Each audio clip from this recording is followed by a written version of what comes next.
is now the Director of Development for the Leeds Center of the Arts. Bo's storyteller has been on stage.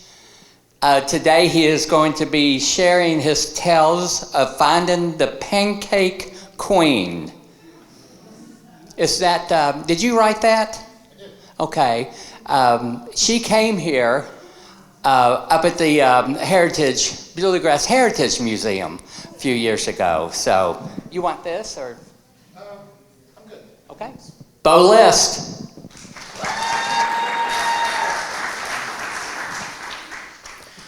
The mission, as laid out to me by the Kentucky Humanities Council, was to find possible African American subjects for their Chautauqua series. One-person performances about historical Kentucky figures that travel schools, churches, and civic groups across the state.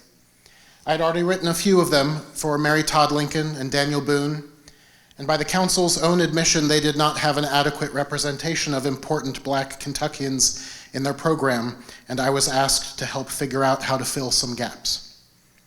A quick Google search revealed names I already knew. The jockey Isaac Murphy and the author William Wells Brown in particular deserved immediate theatricalization. But I also encountered the record of someone I had never heard of before, Nancy Green. While her name was unknown to me, her legacy was not, as she was the first woman to portray Aunt Jemima, known the world over as the face of Southern hospitality on boxes of pancake mix that bear her name.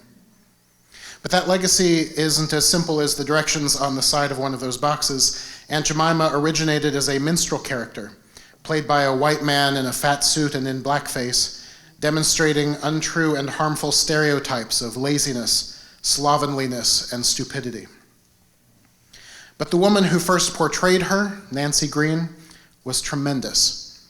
Born into slavery in neighboring Montgomery County, Kentucky, she would go on to wealth and worldwide recognition in the role of America's Pancake Queen, debuting at the World Fair in Chicago in 1893. A bright and charismatic salesperson, she became one of the first affluent African-American women in the United States and an activist who donated much of her fortune to lift other Black Americans out of poverty. She started a church, Mount Olivet in Chicago, still going strong today. She went on mission trips and died at the ripe old age of 89, still working for the company that made her famous.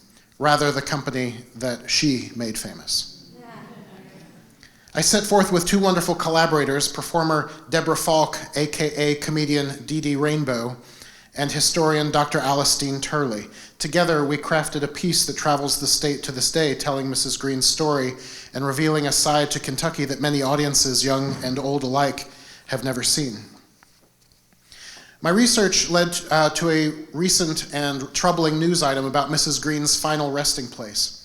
Despite her fame and social standing, she was buried in an unmarked grave in Oakwood Cemetery in Bronzeville, an historically Black neighborhood on the south side of Chicago.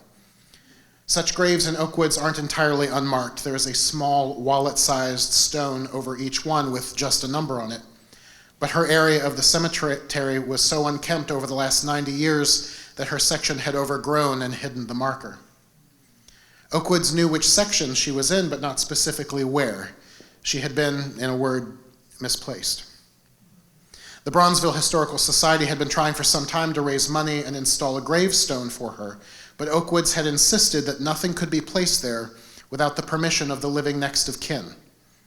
Sadly, Mrs. Green's children both died young, and her only known survivor, a nephew, Leroy Benjamin Hayes, died in the 1930s, and the trail was cold. On a winter break trip to Chicago, late 2016, I decided to stop by Oakwood Cemetery. I knew I wouldn't be able to find the actual burial site knowing that it was overgrown, but maybe I could just stand in the area and absorb some of her charm and wisdom as I prepared to write my piece. I stopped by the office and told them of my plan. This happened frequently, as it turns out. The woman behind the desk handed me an American flag to plant in her honor wherever I could find to plant it, as seemed to be the custom. She then called out to a man in the next room. "Hey, Duck," she said, "you want to go look for the pancake lady?"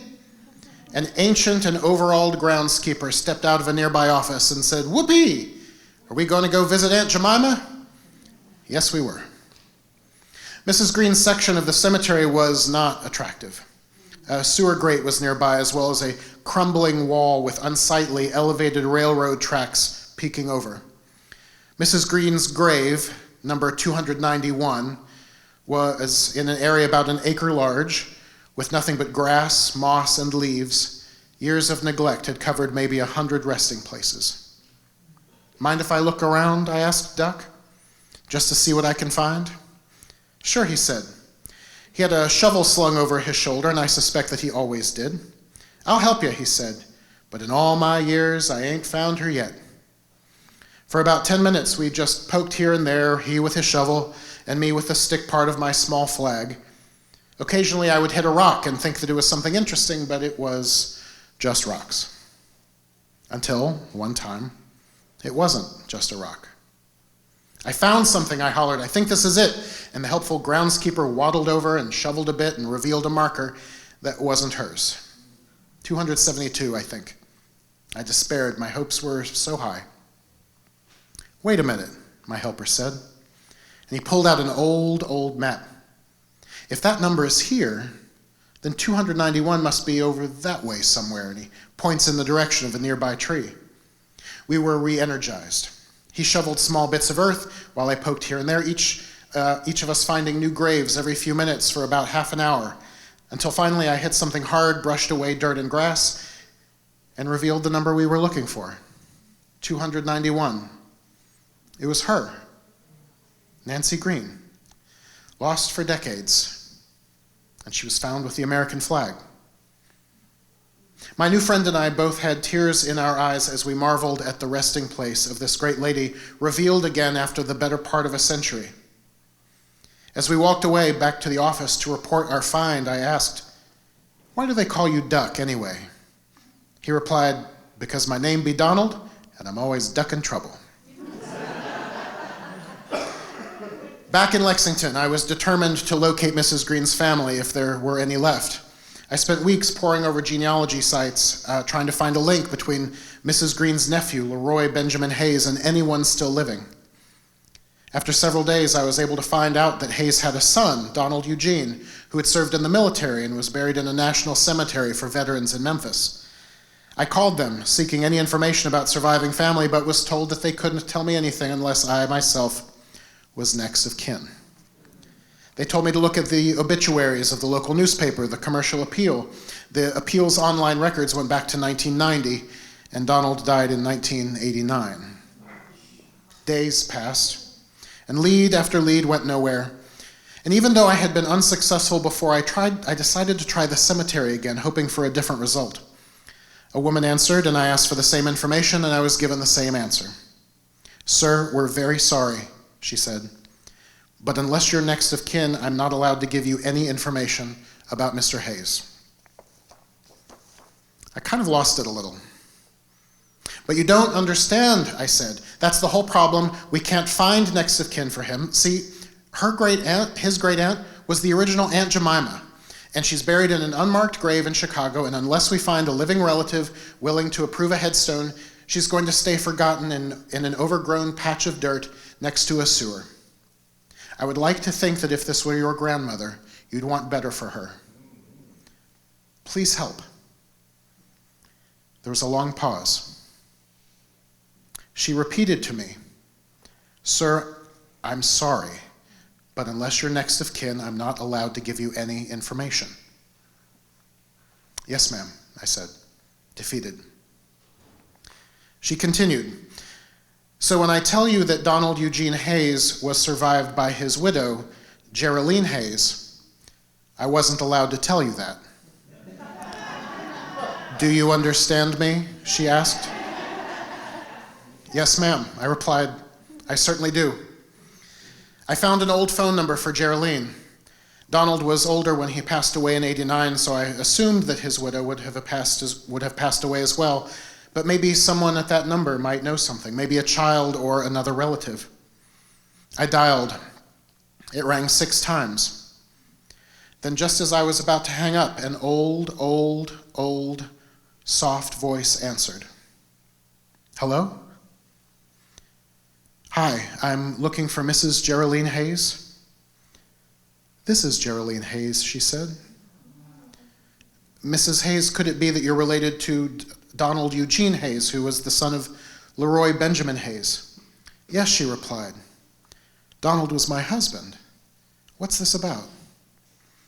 I told her everything I could about Nancy Green and the cemetery and the gravestone and the one and only Aunt Jemima. Aunt Jemima, she exclaimed. Why, she wears one of those kerchiefs on her head just like I do. Yes, Miss Hayes. I'm sure you're just beautiful. She said, young man, I'll sign whatever I have to, do whatever you need. Doesn't seem right that that nice lady doesn't have a gravestone now, does it? No, ma'am, it doesn't. And finally, right before we exchanged information about how to get back in touch, she said, a tiny crack in her voice, I sure look forward to helping you.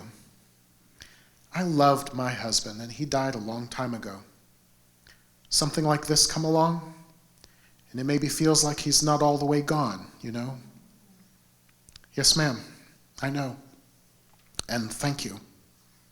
We hung up, and in that moment, it felt like maybe Nancy Green wasn't all the way gone either. Thank you.